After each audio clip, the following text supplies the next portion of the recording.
Biasanya yang namanya tingkatin belakangnya game.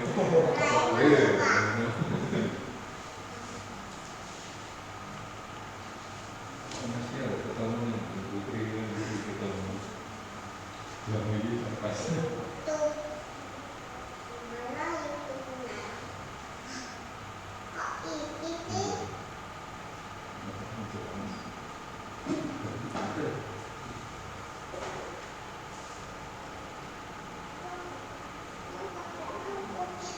Kelihatan jelas. Itu saya error. Kelihatan nggak? Harus pakai kacamata. Semua aja nggak kelihatan jalan.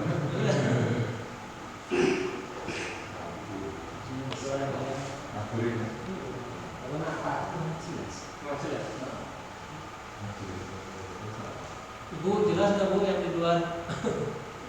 Kelihatan nggak? Kelihatan tulisan dikit ya. Kita mulai atau sambil nunggu yang lain?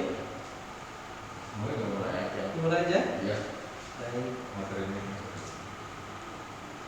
Materinya sudah di-share ya? Sudah.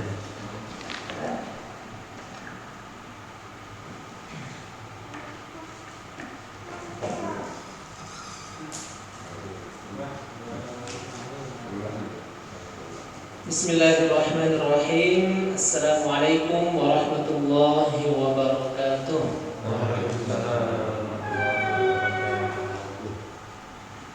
Innal hamdalillah nahmaduhu wa nasta'inuhu wa nastaghfiruh wa na'udzu billahi min shururi anfusina wa min sayyiati a'malina. May yahdihillahu fala mudilla lahu wa may yudlilhu fala hadiya lahu. أشهد أن لا إله إلا الله وحده لا شريك له وأشهد أن محمدا عبده ورسوله لا نبي بعده أما بعد. Pertama dan yang paling utama tentu seraya dan senantiasa kita bersyukur memuji kehadirat Allah Azza wa Jalla atas segala karunia nikmat-nikmatnya yang luar biasa di tengah informasi, di tengah pengumuman kalimat inna lillahi wa inna ilaihi raji'un.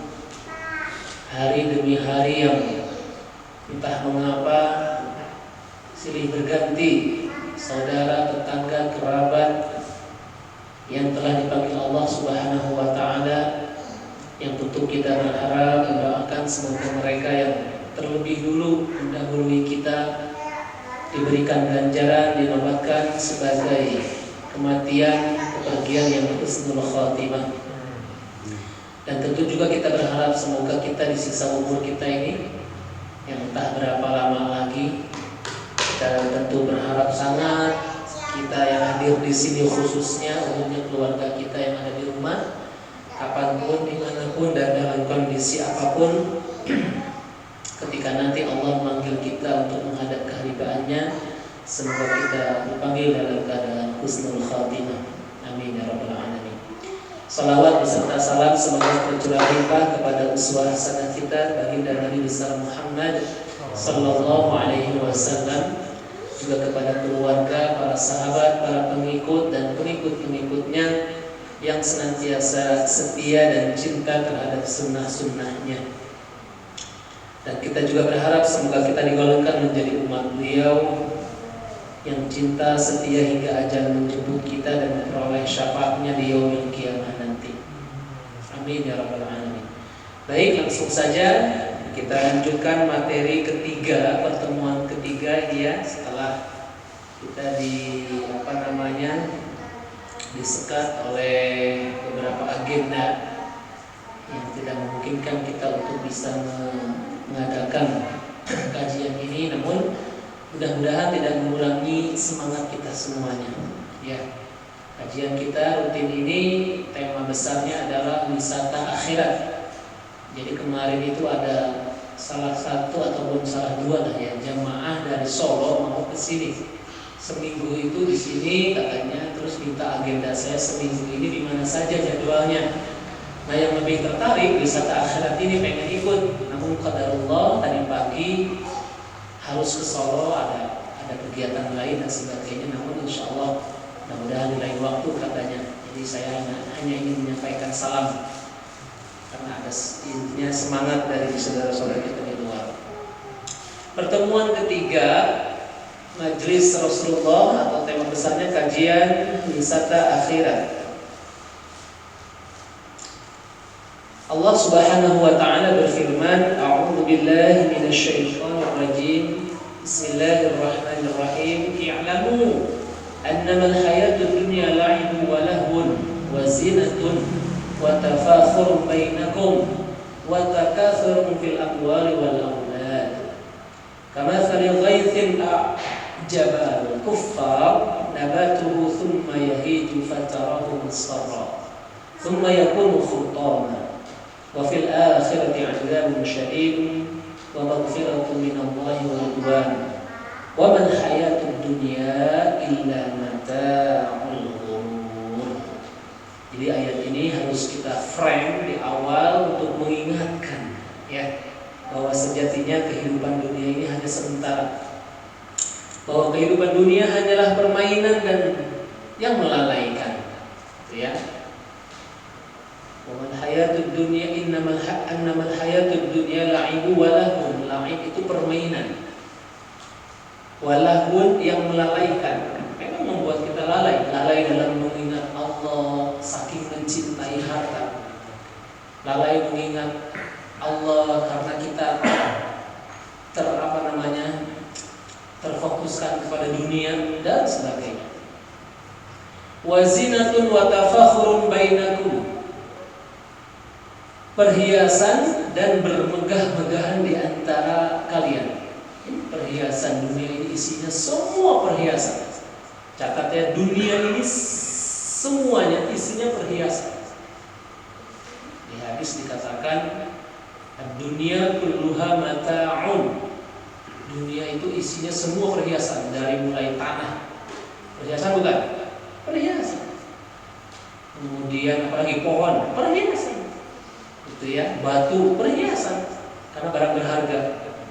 Kemudian isi-isinya ada uranium lah, emas lah dan sebagainya, itu perhiasan. Wa khairu mata'iha, tapi sebaik-baiknya perhiasan dunia al-mar'atus salihah. Jadi seluruh dunia ini isinya, bumi ini perhiasan, tapi sebaik-baik perhiasan dunia ini adalah wanita salihah. Gitu ya. Ini yang harus kita cari, yang harus kita gapai, atau yang kita bimbing, kita bentuk. Kalau kita dititipi Allah anak wanita, maka jadikan dia anak wanita yang salihah. Bermegah-megah, tentu orang pada berlomba-lomba nih, mamerkan rekening lah namanya, atau mobil ganti-ganti namanya, gelang gelenteng, batu aki perhiasan kan? Ya. Antara kalian serta berbangga-bangga tentang banyaknya harta dan anak. Oh ya. Jadi isinya ya kita berbangga-bangga banyaknya harta dan anak. Memang banyak anak bagus dalam Islam. Tapi ketika kebanggaan semata yang kita kedepankan, itu akan sia-sia.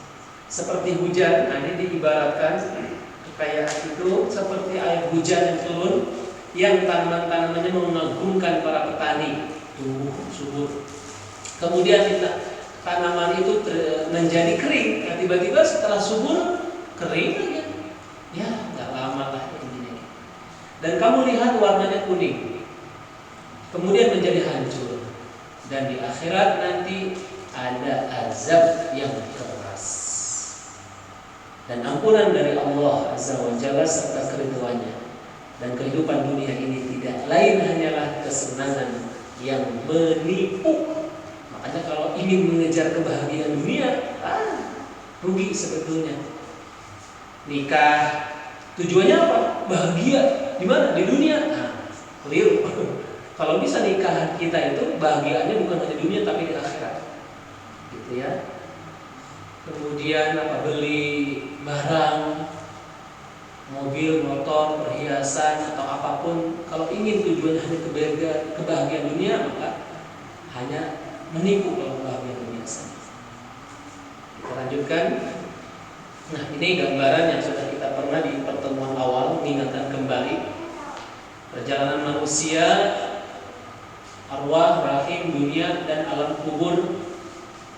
Seterusnya masih jauh panjang kita ini, ya.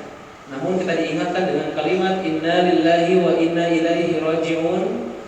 Sesungguhnya kita ini milik Allah dan kita akan kembali kepada Allah. Posisi kita di dunia setelah pertemuan pertama sudah dijelaskan antara alam arwah ke dunia, alam arwah, rahim, dunia. Kemudian di pertemuan kedua bukan kemarin ya, beberapa minggu yang lalu itu alam dunia transisi ke alam kubur. Nah, malam ini kita membahas alam kubur atau alam barzakh. Jangan horor ya, bilang dari sini langsung kepikiran atau santai aja. Jadi nanti alam kubur ini mungkin bisa dibagi 2 sesi. Hari ini, malam ini dengan malam besok, insya Allah. Karena masih banyak pembahasan tentang alam kubur. Alam barzakh atau alam kubur. Saya mengutip salah satu firman Allah di surah Al-Mu'minun ayat ke-99 sampai 100. Ini kalau kita membahas alam barzakh. A'udzu billahi as-sami'il 'alim minasy syaithanir rajim. Hatta idza jaa ahaduhumul maut qala rabbi irji'un la'alli a'mal salihan fima taraktu kalla innaha kalimatun huwa qailuha wa min waraihim barzakhun ila yaumi yub'atsun. Yang artinya demikianlah keadaan orang-orang yang mengingkari kebenaran Allah atau orang yang kafir itu, sehingga mereka itu apabila datang kematian, ini orang-orang yang ingkar, apabila datang kematian kepada mereka atau seseorang di antara mereka, itu mereka akan berkata ini kalimat ini, qala rabbi irji'un, ya Tuhan kami. Rabbi itu kan maksudnya Rabb, Tuhan kami. Jadi dia minta pertolongan kepada Tuhannya. Walaupun di sini nanti Allah Azza wa Jalla yang istilahnya menanggapi. Ya Tuhanku, kembalikan aku ke dunia. Jadi pengen kembali ke dunia. Ngapain sih? Agar aku berbuat amal soleh, amal baik. Hanya ingin berbuat kebaikan terhadap yang telah aku tinggalkan. Ini kajian kita ini bagian daripada amal soleh. Yang kita harapan kita, tujuan kita hanya ridho Allah. Salat yang kita praktekkan, membimbing anak kita, memberikan pendidikan dan sebagainya, amal soleh ketika tujuan kita tepat, yaitu ridho Allah. Gitu ya. Nah, orang-orang kafir ini ketika itu merasa menyesal sekali. Sesekali tidak, kalla.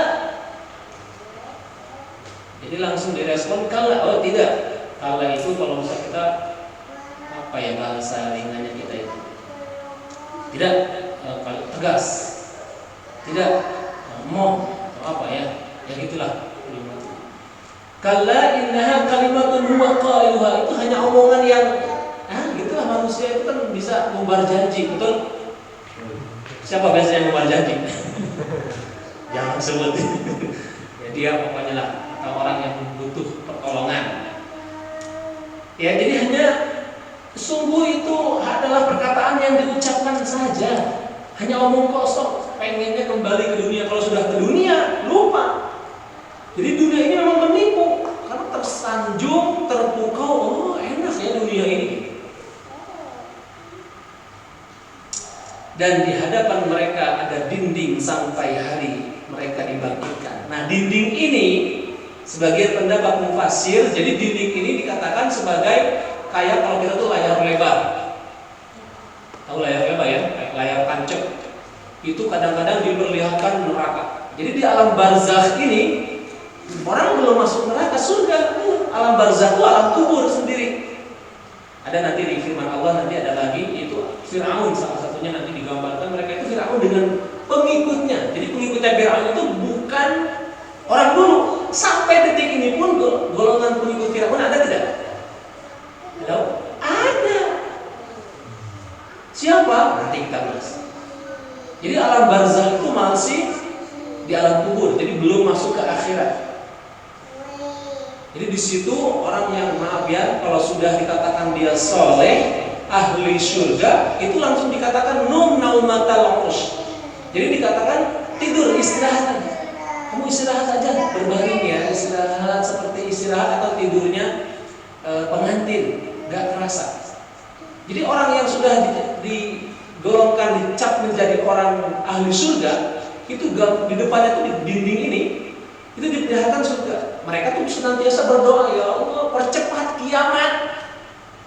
Nah ini orang yang ahli surga tuh berdoa, ya Allah percepat kiamat. Karena segera, pengen segera. Surga itu udah melambai-lambai.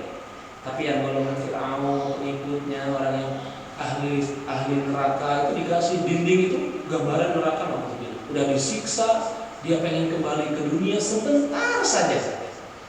Gitu ya, Masya Allah. Sampai hari dibangkitkan. Nah, mulai hari dibangkitkan itulah itu yang masuk alamnya, masuk ke ranah akhirat. Jadi Yaumul Ba'ats namanya. Yaumul Ba'ats itu di mana? Masih di dunia. Ada yang mengatakan masih di dunia, kenapa? Karena dibangkitkan di tanah. Nah, dibangkitkan. Dan orang yang sudah luluh lantak itu kan tulang ekornya diambil. Jadi walaupun sudah digigit binatang melata sekalipun, yang tidak akan hancur kan tujuh makhluk Allah, salah satunya adalah tulang sulbi atau tulang ekor kita. Kecil, silakan nanti dicari, bisa di rumah nanti masing-masing ya, pegang di belakang, maaf ya, di atas pas dekat bokong itu kan ada benjolan. Nah itu tuh tulang ekor, tulang sulbi. Jadi walaupun itu kuat sekali. Walaupun maaf ya, tangan kita sudah digigitin waktu dikubur itu udah binatang melata, udah keropos gitu ya. Nah, satu-satunya yang dipertahankan tulang itu kuat. Dari situlah benih itu manusia akan dibangkitkan. Ya, tapi walaupun ada orang yang tidak hancur, lebur jasadnya. Dalil pertama, kalau kita membahas tentang alam barzakh, di sini ada kalimat a'udzubillahi minasyaitonirrajim, surah Ghafir atau surah Mukmin. Wa haqqa bi ali fir'auna su'ul 'adzabin nar yu'raduna 'alaiha ghuduwan wa 'ashiyyan wa yawma taqumu as-sa'atu adkhilu ala fir'auna ashadda al-'adab. Kebayang ya, Fir'aun itu kan manusia yang Masya Allah di Al-Quran itu ada, betul. Kita kalau nama kita ada di Al-Quran senang. Para sahabat saja ketika namanya, kisahnya dicantumkan di Al-Quran itu, oh ya Allah bangganya. Ya, pada kesenangan, kegeeran, wah bersyukur banget, gitu ya. Nah ini Fir'aun juga ada di Al-Quran, namanya diabadikan, tapi bukan kebaikan, malah jadi tanbih. Fir'aun, kemudian siapa? Kaum Samud itu, raja Namrud saja namanya nggak ada. Tapi Fir'aun karena lebih buruk, karena dia menganggap dirinya Tuhan. Sampai jasadnya sampai detik ini diabadikan oleh Allah Azza wa Jalla, dibiarkan masih utuh. Walaupun kalau secara ilmu mereka dulu kan dibalsam atau apa, dibumikan itu. Ya, sudah ditemukan. Wah, di Mesir ini kan heboh kemarin. Baru beberapa bulan yang lalu ditemukan kuburan. Wah, kuburan ratusan, ada berapa ratus, 300 sekian kalau nggak salah, peti mumi. Wah, dibuka satu-satu dan sebagainya. Kalau yang Fir'aun sudah lama. Dan Fir'aun beserta kaumnya dikepung oleh azab yang amat buruk. Kepada mereka dinampakkan neraka pada pagi dan petang. Allah Karim. Jadi setiap pagi petang itu neraka dinyalain di depan mereka. Udah gitu diazab, dikubur tuh sampai detik ini. Jadi neraka surga itu sebenarnya masih kosong. Jadi masih kosong. Adapun ya bidadari sudah ada, jelas ya. Cuman kosong, belum ada. Karena di hadis sahih dikatakan nanti orang-orang manusia itu golongan pertama yang masuk surga itu umat Nabi Muhammad. Jadi yang duluan masuk surga itu umat Nabi Muhammad. Dikatakan kepada mereka masukkanlah Fir'aun dan kaumnya ke dalam azab yang sangat keras. Kaumnya ini yang menjadi pertanyaan, ya Allah, jangan sampai kita. Makanya saya pernah update status di WA saya itu, kalau kebahagiaan atau kesuksesan, tolak ukur kesuksesan kita adalah harta, benda, status sosial, gitu ya. Jangan-jangan kita ini salah mencari ataupun meneladani orang. Bukan Rasulullah, tapi malah Qarun dan Fir'aun. Ini saya pernah ada seperti itu. Jadi sekarang orang lagi berlomba-lomba, status sosial tinggi itu rasanya sudah wow, mulia. Kemudian harta banyak itu sudah wow. Umar bin Khattab pernah berkata, aku tidak peduli dengan miskin dan kayanya aku, atau baik buruknya hidup aku. Miskin kaya lebih utama ya. Miskin atau kayanya aku. Karena aku tidak tahu mana di antara kedua itu yang lebih baik menurut Allah untuk diriku. Jadi pasrah. Mau dijadikan A, B, C, pasrah. Yang penting Allah ridho dengan kondisi kita. Yang penting upaya kita adalah terus berikhtiar, berusaha, dan tujuannya hanya satu, menggapai ridho Allah. Karena kalau kita mengincar dunia saja rugi. Nah, ini hadis ini, dalil Al-Quran ini diterangkan oleh Ibnu Katsir, yang terkenal sekali dalam tafsirnya. Ayat ini dijelaskan bahwa arwah Fir'aun dan pengikutnya itu dihadapkan ke neraka. Jadi alam barzah itu masih jauh dengan neraka surga. Bayangkan, setiap pagi dan petang terus menerus hingga datang hari kiamat. Ya, jadi jangan dikira orang yang sudah meninggal dunia itu, oh dia udah di akhirat, oh dia udah di surga, udah tenang. Nah, masih nggak kita menyadari kayak itu, kadang-kadang suka ada ya. Makanya saya sering tegas dalam khutbah Jumat, dalam kajian, jangan berpikir bahwa orang yang sudah meninggal dunia itu udah tenang. Oh, tidak bisa. Kok bisa? Kayak Ustaz kayak takut-takutin? Bukan, mengingatkan bahwa dalam Islam itu ajaran Islam berbeda, pemahaman Islam dengan agama lain. Agama lain itu menganggap dunia itu terakhir, tempat terakhir. Ketika sudah selesai dia mati, tenang bersama mereka, kan gitu. Islam tidak. Kalau kita dulu di dunia pernah gibahi orang, belum sempat minta maaf, tanggung jawab. Ada pengadilan Allah. Kalau kita umat Islam pernah berhutang, punya hutang, belum sempat dibayar, nah itu juga kan tanggung. Baik hutang harta maupun hutang budi, janji. Besok kalau saya terpilih menjadi bupati, akan saya keramik ini semua jalan raya. Wah, misalkan gitu ya. Makanya jangan mudah umbar janji. Ketika kiamat datang, barulah arwah dan jasad mereka sama-sama merasakan api neraka. Jadi masih jauh ya. Jangan berpikir surga neraka itu sudah ditinggal.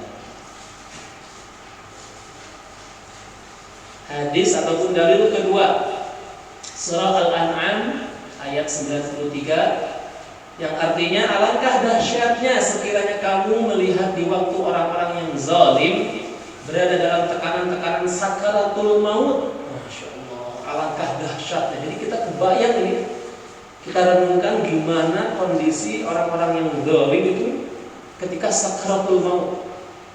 Kita pernah dengar kisahnya Fir'aun lagi lah ya, ketika terombang-ambing dihempaskan air laut di laut apa namanya? Laut apa itu? Namanya lupa. Nah itu dikisahkan malaikat itu sampai gemesnya. Padahal Fir'aun itu sudah teriak-teriak, amantu bi Rabbi Musa, amantu bi Rabbi Harun. Jadi mengakui Tuhannya Nabi Musa, Harun, tapi karena sudah di ending, sudah segini lagi di kerongkongan, itu malaikat gemes, langsung dihempaskan ke batu karang kayak gitu. Jadi ya Allah, kisahnya aja udah digambarkan luar biasa. Orang yang zalim itu ketika sakaratul maut itu, lihat, sedang para malaikat memukul dengan tangannya. Jadi pas sakaratul maut itu beda kondisi sakaratul maut dengan, maaf ya, kita orang-orang yang beriman. Jadi orang yang zalim itu dibedakan. Jadi ada rasa, gimana ya gambarinnya. Jadi malaikat itu melotot, rasa gitu lah ya, mungkin benar nggak?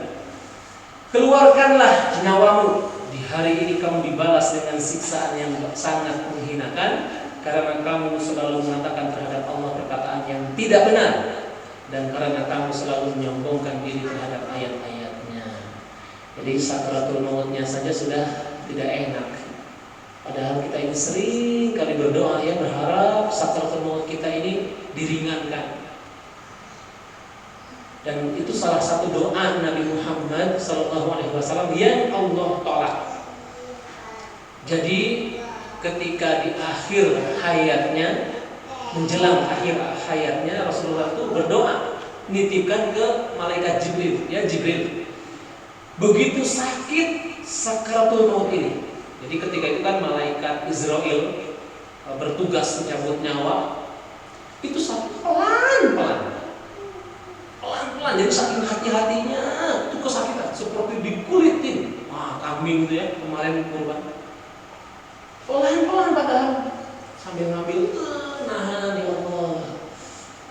Makanya ketika itu di posisi pelan-pelan, karena kalau kesakitan berhenti dulu. Malaikat Israel itu gak mau melihat kekasih Allah menderita seperti itu.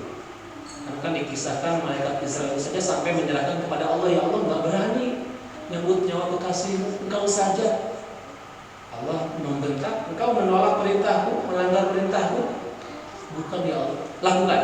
Kalau Muhammad menolak, tidak mau dicabut nyawanya, kamu kembali lagi. Tapi tidak, Rasulullah memahami bahwa ajalnya sudah tiba. Gitu ya. Nah, malaikat Jibril dikasih tahu oleh Rasulullah, tolong sampaikan kepada Allah, biar rasa sakit sakaratul maut ini saya yang nanggung untuk umatku. Jadi menginginkan umatnya, kita ini tidak mengalami sakit pedihnya sakaratul maut. Tapi malaikat Jibril bilang apa? Allah menolak doamu wahai Rasulullah, karena ingin membiarkan semua umatku merasakan. Saking cintanya, saking sayangnya Rasulullah kepada umatnya, sampai pengen udah saya saja yang nanggung. Biar saya saja yang nanggung, sakitnya luar biasa. Tapi Masya Allah malah ditolak, dan kita akan merasakan. Gitu ya. Ada yang sudah pernah merasakan? Siapa tahu. Gitu ya. Dalil ketiga, wala taqulu liman yuqtalu fi sabilillahi amwat bal ahya'u walakin la tash'urun.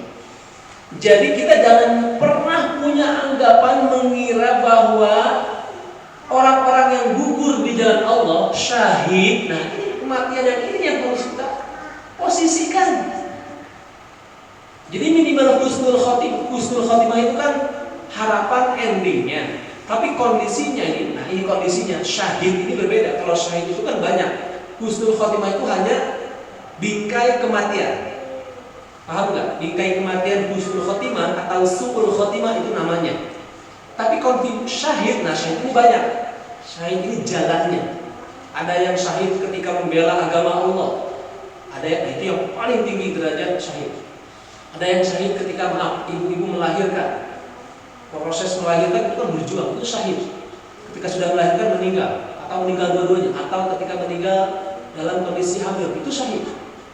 Meninggal dunia ketika sakit, bahkan salah satunya kena wabah, penyakit wabah, ini dikatakan kondisi meninggalnya syahid, gitu ya. Bahwa mereka mati, tidak. Orang-orang yang gugur di jalan Allah dengan syahid itu tidak mati. Jadi kalau kita bersaksi bahwa ada saudara kita ketika meninggal dunia, dia mudah melafalkan kalimat La ilaha illallah Muhammadur Rasulullah. Oh, itu harus kita iri tuh. Kenapa orang itu bisa ngomong seperti itu lepas ketika di akhir hayat? Karena tidak semua harus kita iri. Terus meninggal. Nah, itu orang itu di alam barzah itu tidak mati. Di akhirat itu tidak mati. Ini ditegaskan. Gitu ya, tetap hidup. Bahkan sebenarnya mereka hidup, tetapi kamu tidak menyadarinya. Nih, kita tidak sadar.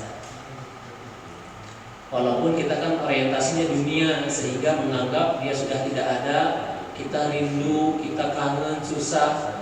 Ya berdoakan saja, selesai. Karena kita juga cepat atau lambat akan menyusul. Ini di surah Al-Baqarah ayat 54. Belum ya? Masya Allah. Jangan. Dalil nomor 4.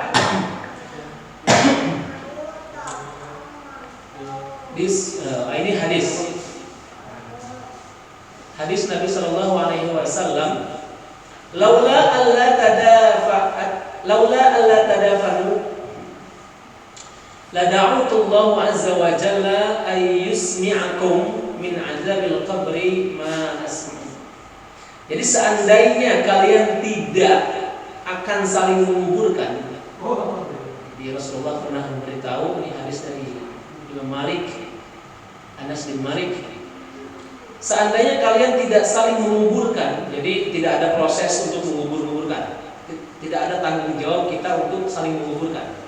Karena hak sesama muslim itu ada 6. Hakul muslimi 'alal muslim sittun. Idza laqitahu fasallim alaihi, apabila seseorang muslim bertemu salam. Wa idza da'aka fa'ajibhu, apabila mengundang acara datang, wajib datang karena haknya. Wa idza stansahata fansahu, apabila minta nasihat, nasihati, berhak mendapat nasihat. Wa idza atasa fahamidallaha fashammithu, apabila bersin, hajim, kemudian dia berhamidallah, mengatakan alhamdulillah, maka wajib dia berhak untuk kita doakan, yarhamukallah. Ya. Wa idza marida fa'udhu, apabila marid atau sakit, dia berhak untuk dijenguk. Punya hak itu lebih di atas dari kewajiban. Dan yang terakhir, wa idza mata fatba'hu, ketika orang muslim meninggal dunia, dia punya hak untuk diurus jenazahnya. Mulai dari dimandikan, dikafani, disolati, sampai di akhir dikuburkan. Andai kalian tidak akan saling menguburkan, tentulah aku akan berdoa kepada Allah agar memperdengarkan kepada kalian siksa kubur yang aku dengar, ya Allah. Jadi siksa kubur ini ada. Ya, jangan kita mengingkarinya. Rasulullah SAW itu pernah didengarkan. Salah satunya ketika proses Mi'raj, sudah dilihatkan bagaimana kondisi gambaran neraka itu, banyaknya wanita, ada yang digantung, ada yang minum ini, dan sebagainya. Sampai gemetaran ya Jibril, itu kenapa? Itu gambaran nanti umatmu. Jadi nanti umatmu yang banyak ghibah itu lidahnya itu ditarik terus gitu lah, ngeri lah gitu intinya.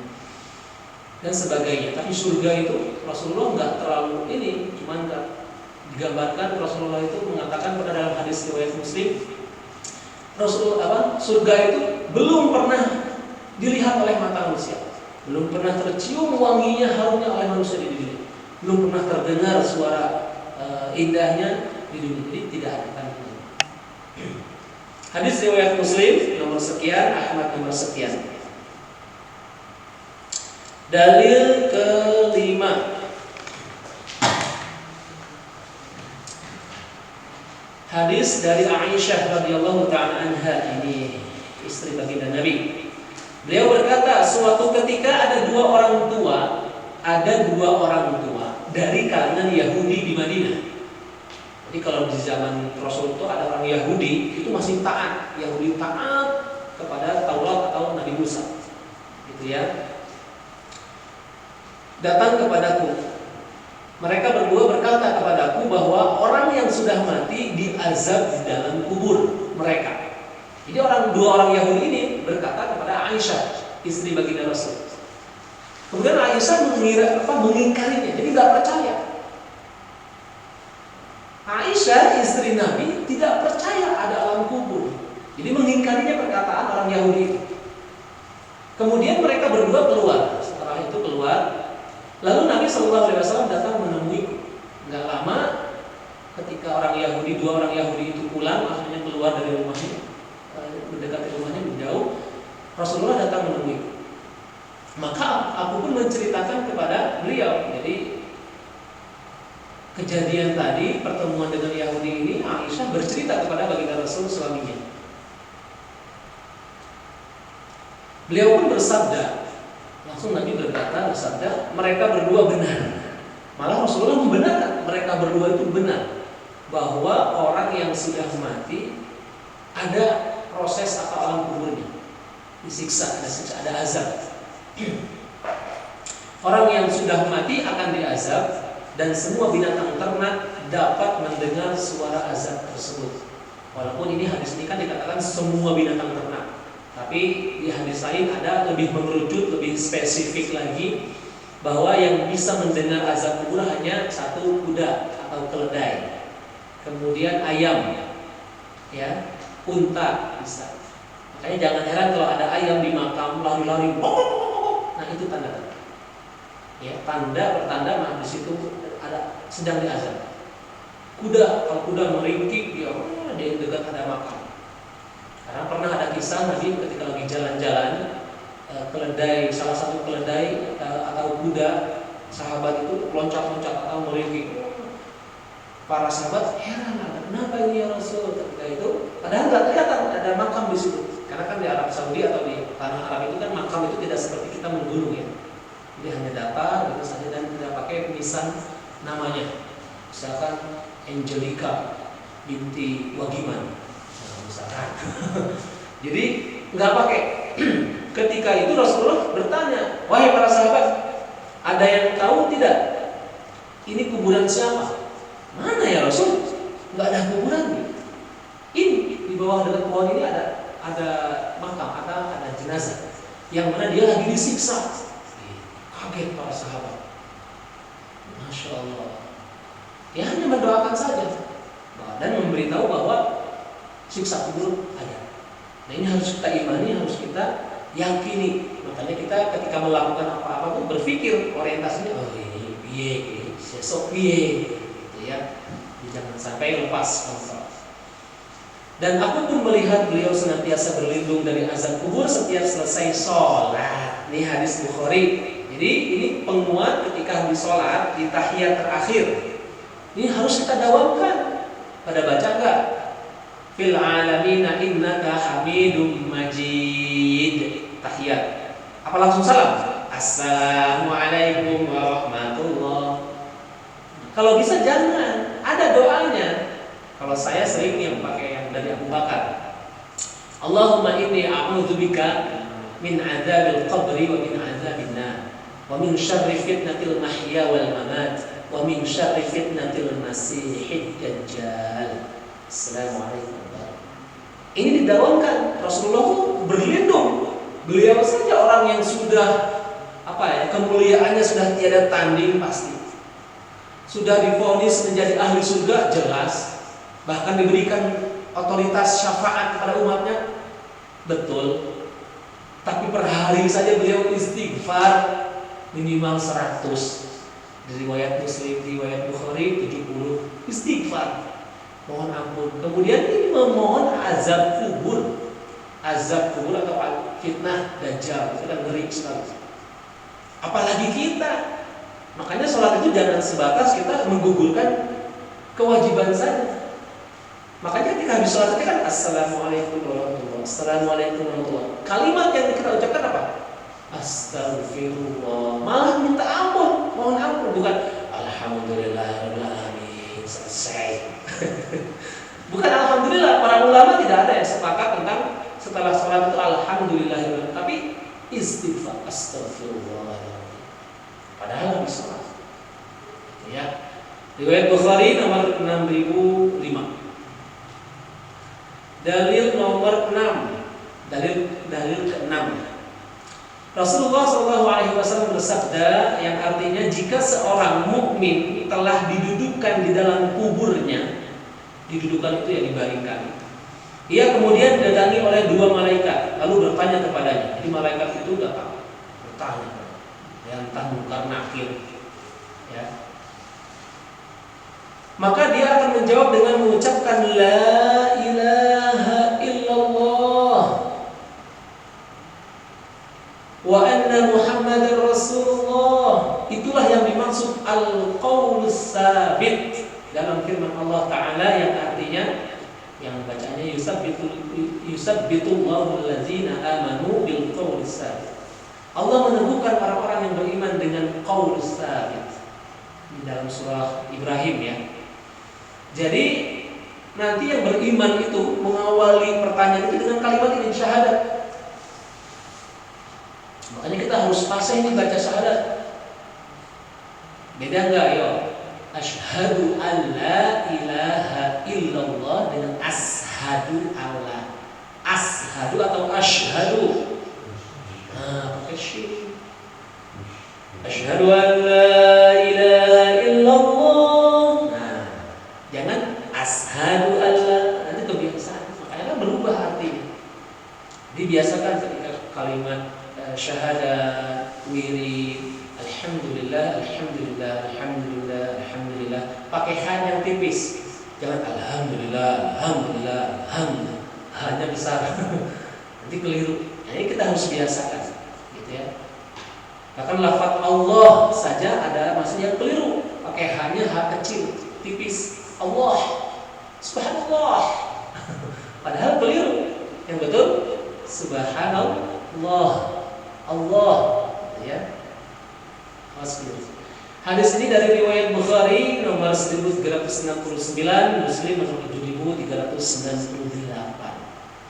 Jadi masalah azab kubur atau ketika mukmin dibaringkan itu sudah digambarkan akan didatangi dua malaikat. Gak kebayang, ya. Padahal di kuburan yang diinjekin tanah kita itu nanti orang-orang terdekat kita. Ya, nggak tahu kalau yang sekarang. Kalau yang sekarang kan, masya Allah, luar biasa. Ya, mudah-mudahan kita itu meninggal tuh betul-betul dalam kondisi diberikan hak kita. Maksudnya apa? Ya diurus secara betul syariat, gitu ya, sampai dikuburkan, masya Allah. Luar biasa. Ketika satu perkara diserahkan kepada bukan ahlinya, kebayang. Gitu ya, bisa dipahami ini? Dalil keberapa sekarang? Ketujuh. Dari Ibnu Abbas radhiyallahu ta'ala anhu. Beliau berkata, Nabi SAW bersabda, pernah keluar, bukan bersabda, tapi pernah keluar dari sebagian pekuburan di Madinah dan Mekah.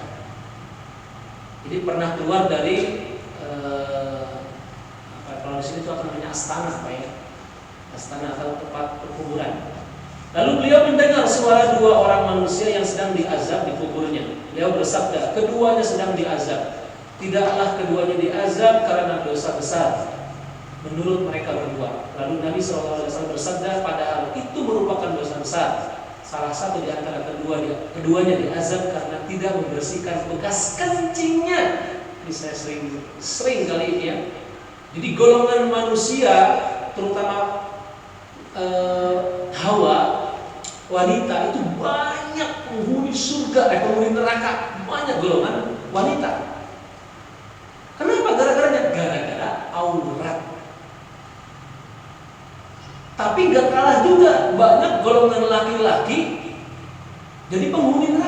Nih gara-gara menyepelekan masalah kencing, bekas kencingnya betapa luar biasa. Apalagi laki-laki itu kan dari mulai anak kecil itu menyepelekan masalah kencing. Anak saya aja ya masih usia 6, 7 itu dipaksa untuk jongkok. Mereka ngikutin jongkok pokoknya. Karena kalau berdiri resiko. Apalagi zaman anak-anak sekarang ada kadang kencing di mana aja bikin huruf di lapang. Maaf. Lihat, jongkok bukan masalah posisinya, tapi jongkok itu lebih meminimalisir apa? Cipratan. Terlebih di zaman sekarang kita sholat itu kan menyepelekan pakai celana panjang, ke kantor pakai ini, kerja pakai ini, masuk toilet dan sebagainya. Apalagi toilet sekarang didesain nggak level kalau jongkok, betul? Pasti levelnya untuk berdiri. Jangan heran karena memang sudah didesain, kita tuh harus sudah mengikuti budaya, kultur atau apalagi ya dogma mereka. Pelan demi pelan, perlahan-lahan, sifran bisifrin, ziraan wa zira'in. Ya Allah, mesti. Yang tidak mengikuti dikatakan kuno, ketinggalan zaman. Memang sudah begini resikonya bahwa orang yang berpegang teguh, megang Islam secara kuat itu diibaratkan seperti memegang bara api. Dipegang kuat kepanasan, bara api, bayangkan, panas. Itu pegang Islam. Tapi ketika dilepas Islam jauh. Akhirnya kita lepas. Memegang apa lagi? Jadi ya di akhir zaman itu Muslim seperti itu digambar. Nah, jadi bekas azab yang diazab ini tidak membersihkan bekas kencingnya, betapa resikonya. Kita ada hikmahnya di zaman pandemi seperti ini. Maaf ya, ini bukan maksud apa-apa pengusaha karpet jangan tersinggung. Kita nggak pakai karpet, tapi ternyata pakai karpet, sajadah karpet yang itu ya, ada mudaratnya. Apa? Kalau di situ ada bekas kencing, sholat kita satu jamaah ini nggak akan diterima. Kita tidak tahu selesai sholat, maaf ya takmirnya sudah langsung pulang, jamaah pulang. Ada anak kecil pipis, lupa dibersihin atau apa, masya Allah. Atau maaf ya kalau ada yang kamar mandi toiletnya dekat, ketika pipis masih ada nempel belum dibersihin, tiba-tiba masuk ke sini cok, kita nggak tahu itu selama belum dibersihin resiko. Makanya bab fikih dalam kitab-kitab literatur fikih manapun, karya siapapun, pasti bab pertama masalah bab kebersihan, toharoh. Sekarang kita dituntut untuk bersih, nah cuci tangan, jangan lupa cuci tangan. Ayo dipaksa, gitu ya. Masya Allah, ada hikmahnya, ambil hikmahnya, jadi bukan menyalahkan kondisi, tapi ambil hikmah. Sekarang alhamdulillah, jadi lebih minimalisir seperti ini untuk dibersihkan. Kalau keramik seperti itu, dia ada mudaratnya kalau pakai karpet sebetulnya. Jadi walaupun enak pakai karpet ya, betul? Dan yang lain karena selalu melakukan namimah. Apa itu namimah? Adu domba, domba garuk. Fitnah atau apa ya? Oh ya, fitnah mengadu domba. Ngomong ke si A begini, ngomong sini, wah biar ini. Apalagi sudah masuk ranah namanya apa ya? Siasat bahasa Arabnya. Bahasa Indonesianya itu politik. Siasat. Bahasa Arab siasat, bahasa Indonesia politik. Wah, resiko. Menghalalkan cara berat. Karena untuk mengedepankan nafsu dia bagaimana bisa menang atau bisa nanti naik jabatan atau bagaimana. Wah, bagaimana cara itu? Makanya Rasulullah SAW memberikan contoh.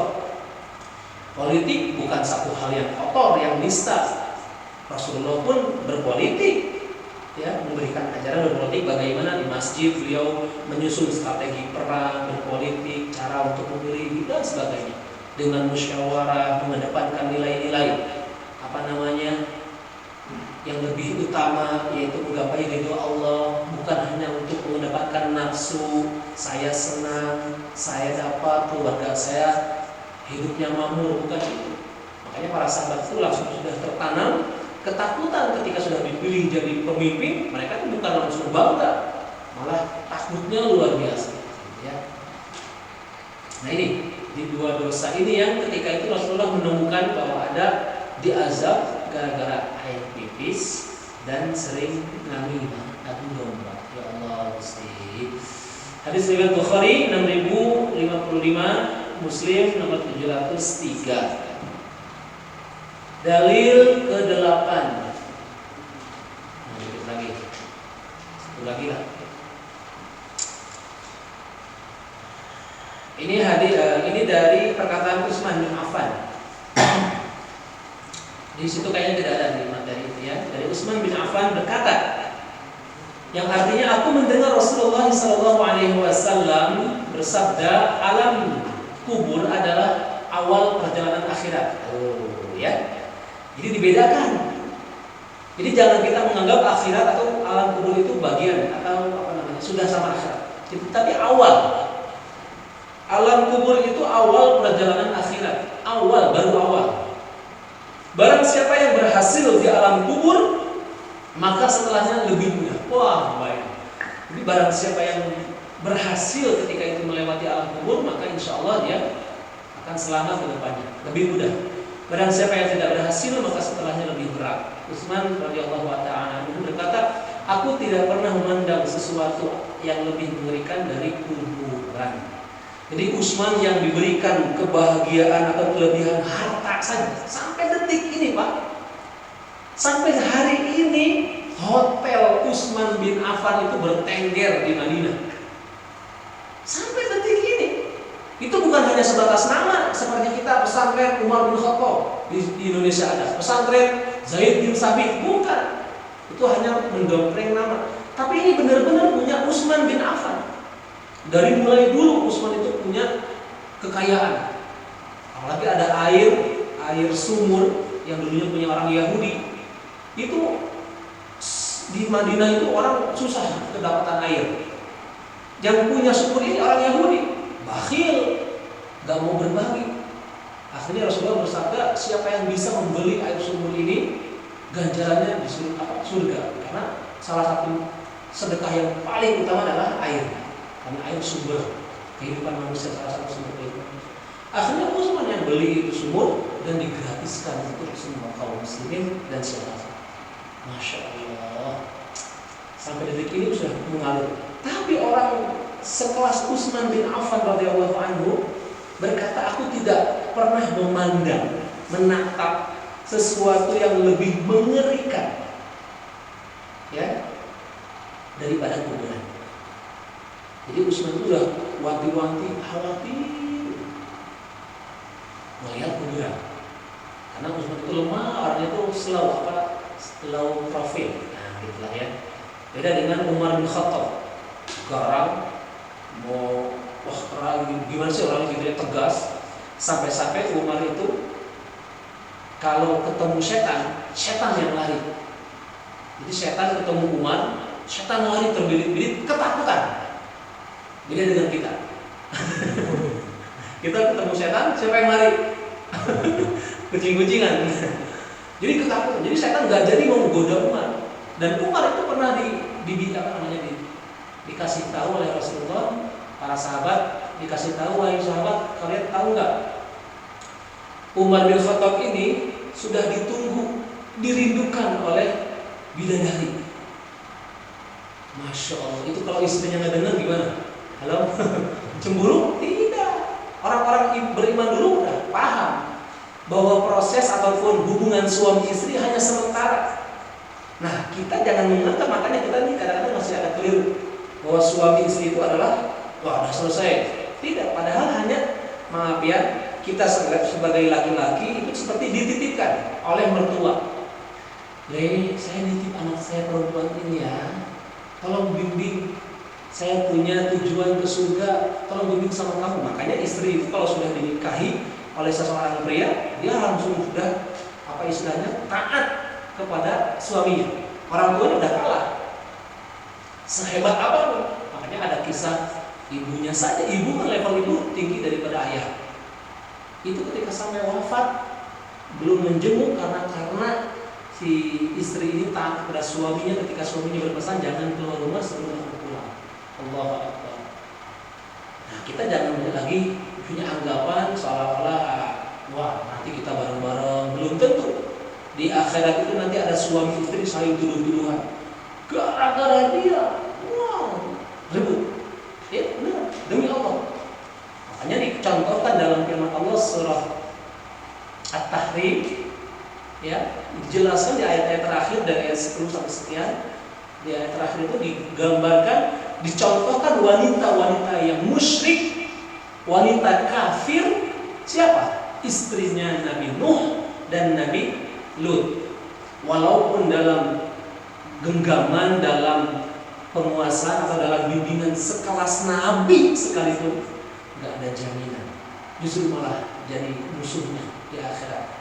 Di dunia saja sudah jadi musuh. Itu digambarkan, gitu ya. Dan digambarkan juga, dicontohkan, ditamsilkan wanita yang beriman justru malah siapa itu? Maryam yang tidak pernah tersentuh oleh laki-laki tapi bisa hamil atas izin Allah, dan dia sabar, dia kuat, tidak mengeluh. Yang lebih unik, istrinya Fir'aun, Asia, walaupun punya suami bejat, itulah parah. Gitu, naudzubillah min dzalik. Tapi Asia tetap bertahan, tidak, salah satunya tidak mengeluh. Mengeluh punya suami kok yang ngene. Bang, ceraikan aku, Bang. Enggak minta cerai, enggak ngomongin apa, tidak. Hanya berdoa, ya Allah, lindungi aku. Ya, minta perlindungan kepada Allah dari, ya istilahnya, kefasikan Fir'aun, dan bangunkan aku di rumah, di surga rumah. Hanya itu harapannya. Sampai dibingkai dalam Al-Quran di surah Tahrim. Salah satunya wanita yang salihah yang beriman adalah istrinya Fir'aun, Asia. Maka dari itu mari kita pahami. Terlebih kita berharap ketika kita ditutupi istri, gitu ya, anak-anak, terutama istri pasangan kita di dunia, kalau bisa punya motivasi sampai di akhirat berpasang-pasangan. Gimana caranya? Ya, nanti kita lanjutkanlah di pertemuan yang akan datang. Karena tidak semuanya berubah, ya, tidak semuanya nanti suami istri itu berpasang-pasangan di akhirat juga. Karena kondisi wanita hanya ada dua. Wanita itu nanti di akhirat itu hanya dua. Satu, dia dinobatkan sebagai ahli neraka, pasti neraka. Yang kedua, dia sebagai bidadari, pasti jadi bidadari. Makanya di Al-Quran tidak ada wanita itu nanti dapat kalau laki-laki kan dapat bidadari. Wanita dapat apa? Ayo, berani nggak ngomong bidadara? Nggak ada, karena mereka nanti akan jadi pasangan. Nah, pasangannya siapa? Kalau mereka sama-sama taat dengan suaminya, makanya digambarkan kalau misalkan suaminya meninggal, suaminya soleh nih ya, meninggal, set. Nah, ini ketentuan ini tergantung si wanita. Wanitanya jadi janda. Kalau dia ingin setia dengan suaminya yang soleh, maka di akhirat akan dipertemukan. Tapi kalau dia menjanda, tapi mau nikah lagi, mau pilih laki-laki yang lain, boleh kan, malah dianjurkan. Kalau bisa nikah. Nanti ini dengan suami yang pertama tidak dipertemukan. Makanya hadis ini tegas, para istri Nabi SAW tidak diizinkan untuk menikah lagi. Karena mereka sudah dinobatkan menjadi istrinya Rasulullah atau bidadarinya Rasulullah di akhirat. Salah satunya siapa? Hafsah binti Umar itu pernah diceraikan Nabi. Ya, karena Hafsah itu kan punya watak suka iri atau kayak cerewet, wataknya keras kayak bapaknya Umar. Gitu. Sering cekcok sama Nabi, akhirnya diceraikan. Ketika diceraikan, gak lama, beberapa bulan kemudian Jibril datang memberitahu, ya Rasul, bahwa Hafsah dia dinobatkan ataupun Allah tanamkan atau Allah tetapkan akan menjadi istrimu di surga. Maka rujuklah engkau. Rujuk. Ini kisah yang jadi seperti itu. Maka dari itu kita pahami bahwa dunia sementara. Makanya ayo kita punya motivasi kalau ke surga harus bareng-bareng, gitu ya, jangan sendiri-sendiri. Inilah kajian di pertemuan ketiga ini, mudah-mudahan bermanfaat. Maaf terlalu lama nih. Oh, jam 9 ya. Ada pertanyaan tidak? Tidak. Monggo silakan. Untuk lebih mengulas, mempertegas temanya tentang alam barzakh, alam kubur. Monggo silakan. Kalau tidak ada, pulang. Selesai.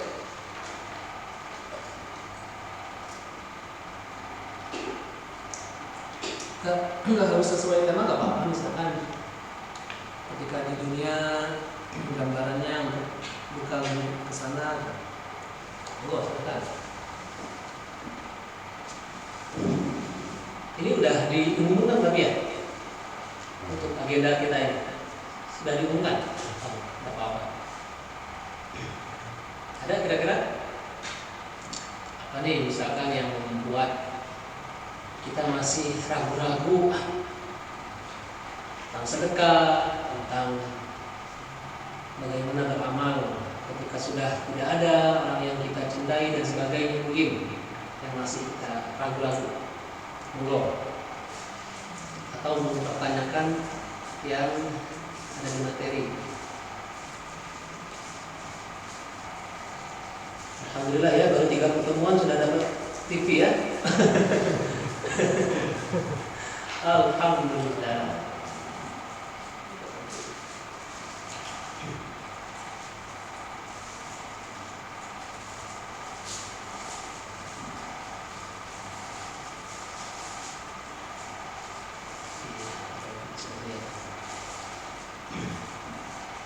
Belum ada atau cukup? Atau istirahat? Oh ya, istirahat ya.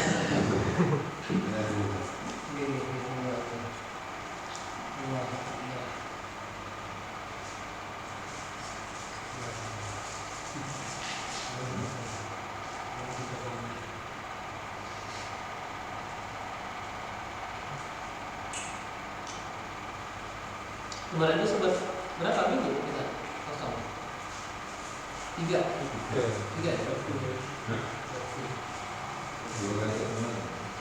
2 kali pertemuan berarti sebulan. Iya. Sebulan. Itu pas saya pulang ke rumah Bogor. Pulang ke Bogor malah sakit. Ya kalau kata orang lagi ngetren kan dengan COVID. COVID sebenarnya cuman nggak periksa, nggak apa, dipaksa periksa akhirnya negatif. Wah, nyesel. Iya. Itu kurang profesional petugasnya, harusnya positif. Jadi 2 minggu lebih saya itu nggak penciuman mati, perasa mati, tapi enjoy aja biasa. Nongkrong di depan rumah, sekeluarga, ayah, ibu, adik saya, anak saya yang kecil-kecil, alhamdulillah nggak kena. Saya berdoa jangan sampai keluar, padahal tiap hari mereka cium, pelukan biasa. Nggak saya larang, kamu kesana dulu ya, karena susah. Satu keluarga nggak ada yang bisa apa-apa. Masya Allah. Akhirnya ya biasa rutin minum air hangat ini aja, tapi yang repot orang luar, kelurahan, karena ayah kan tokoh. Ini harus tes swab, harus ini itu. Kita nggak mau. Ya, kan harus jadi contoh begini. Akhirnya ayah berangkat. Keluarga pakai mobil, kan kita tuh keluarga besar, jadi kan semuanya kena. Itu keluarga bapak ini. Pas kesana swab semuanya negatif. Kacau nih, nggak profesional atau alatnya rusak kayak gitu. Enggak, itu hanya.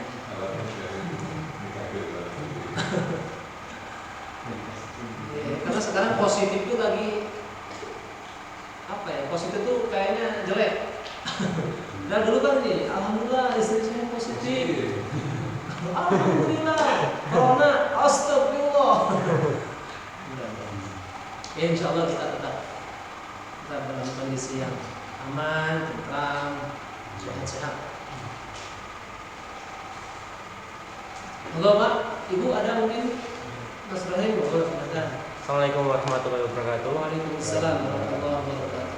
Terkait orang yang sudah meninggal, seandainya ada orang tua yang sudah meninggal, kemudian dalam alam kuburnya itu disiksa oleh malaikat, sedangkan orang tua tersebut punya anak yang selalu mendoakannya, apakah siksaannya akan dikurangi oleh Allah atau tidak? Itu cukup? Oke. Nah, mengenai orang tua atau siapapun yang sudah meninggal, para orang yang kita pernah kita sayangi kah atau dekat.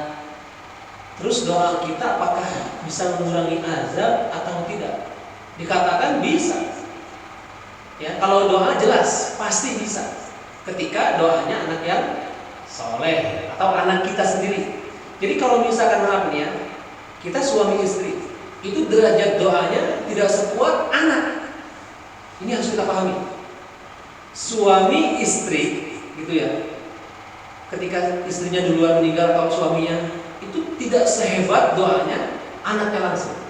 Karena di dalil di hadis itu ditegaskan waladun salih ya doalah. Makanya investasi yang benar-benar invest untuk anak, bukan rupiah, dolar, tanah, apalagi bukan. Investasi yang terbesar yang hakiki itu salah satunya adalah anak. Sedekah ilmu anak, anak yang mendoakan. Jadi kalau suami istri tidak terlalu kuat, apalagi kalau suami misalkan istri ya ketika awal-awal rajin mendoakan, gitu ya, masih ada rasa cinta, tapi ketika maaf sudah nikah lagi, doanya sudah mulai berkurang atau bagaimana? Tapi levelnya beda, misalnya level ya kalau kita bobotnya itu kalah dengan doanya langsung anak, gitu ya. Makanya dicatat ini masalah doa anak ini betapa penting. Nyampe tidak, mengurangi tidak, betul, mengurangi. Ini sudah jumhur ulama sepakat. Yang masih jadi perdebatan itu masalah Al-Quran. Apakah kalau surat Al-Fatihah atau baca Yasin, baca surat apa misalkan gitu ya, nyampe enggak? Nah ini masih banyak perdebatan di kalangan ulama. Ada yang mengatakan sia-sia, Al-Quran itu hanya untuk kita yang masih hidup, gitu ya. Ada yang mengatakan bisa jadi, boleh jadi itu bisa sampai wallahu a'lam. Gitu ya, itu masalah fikih. Makanya kalau masalah doa itu bisa jadi kita sebagai anak, orang tua kita meninggal, kita mendoakan. Kalau memang maaf, orang tua kita itu sebagai maaf ya misalkan punya dosa ataupun kita masih ragu-ragu dengan azab menimpa beliau, doa kita bisa mengurangi. Justru malah orang tua kita itu kesenangan dikirimin doa. Ya Allah, dapat kiriman penggubur yang tadinya harus dapat ini, akhirnya dikurangi. Betul memang ya. Itulah investasi yang kita tunggu-tunggu.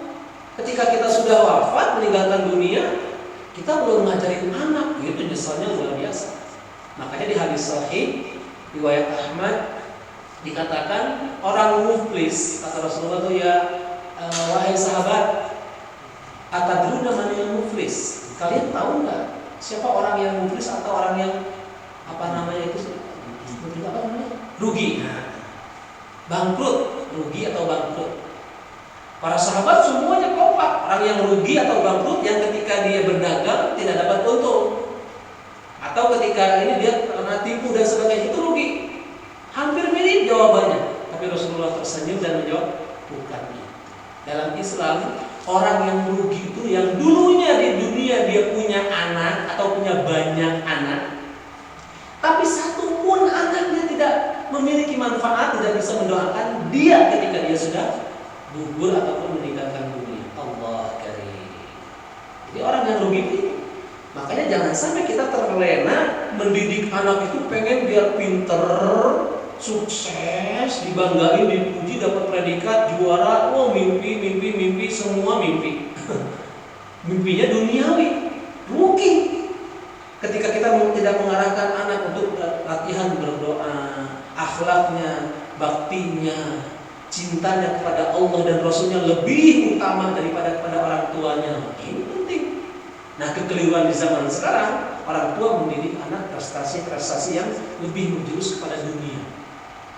Dia lupa. Sehingga kalau itu sudah tertanam, terbiasa, nah kita akan menanggung resikonya nanti. Kalau nggak di dunia, mungkin di akhirat. Alhamdulillah. Ini makanya harus kita waspadai, ya, karena ini sudah memang eranya seperti itu. Kita kalau punya anak yang kurang maaf ya, pinter, pandai, rasanya tersaingi dengan anak orang lain, akhirnya berusaha nyari guru les, datangin ke sekolah-sekolah bonafit, perjuangannya. Padahal kalau kita tahu, kalau orang tua itu menyadari pendidikan utama itu dari kita dulu sebetulnya. Makanya dikatakan dalam Islam itu al-ummu madrasatul ula. Ibu itu madrasah sekolah number one. Sekarang ini kondisi sekarang kita dipaksa, dilatih, ya enggak? Sekolah di rumah yang ngajarin siapa? Ayo dipaksa ini beneran, ayo ibu. Lihat, ibu itu sekolah nomor 1 dalam Islam. Makanya ketika mulai dari menyusui itu harus bismillah, bagaimana, masya Allah, dari ibu, gitu ya, dan sebagainya. Ini harus kita pahami, harus kita wanti-wanti, jangan sampai kita luput hanya untuk mengingatkan saja. Jadi bisa jadi itu sangat-sangat memungkinkan nyampe.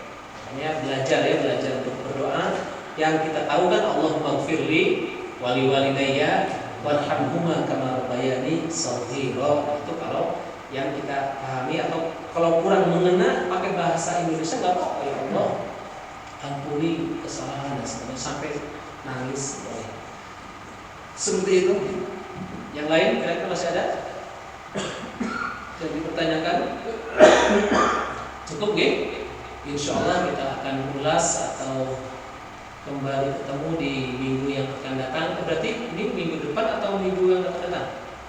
Yang akan datang. Yang akan datang. Jadi minggu besok ini libur. Ya. September. Yang akan datangnya. Nanti kabar-kabarin aja. Jangan mendadak.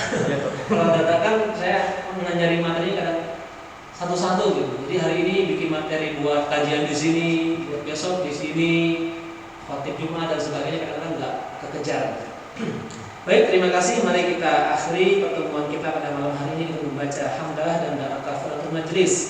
Alhamdulillahirabbil alamin. Subhanakallahumma wa bihamdika asyhadu an la ilaha illa anta astaghfiruka wa atubu ilaik. Wabillahi taufiq wal hidayah, wa ridha wal inayah. Wassalamualaikum warahmatullahi wabarakatuh.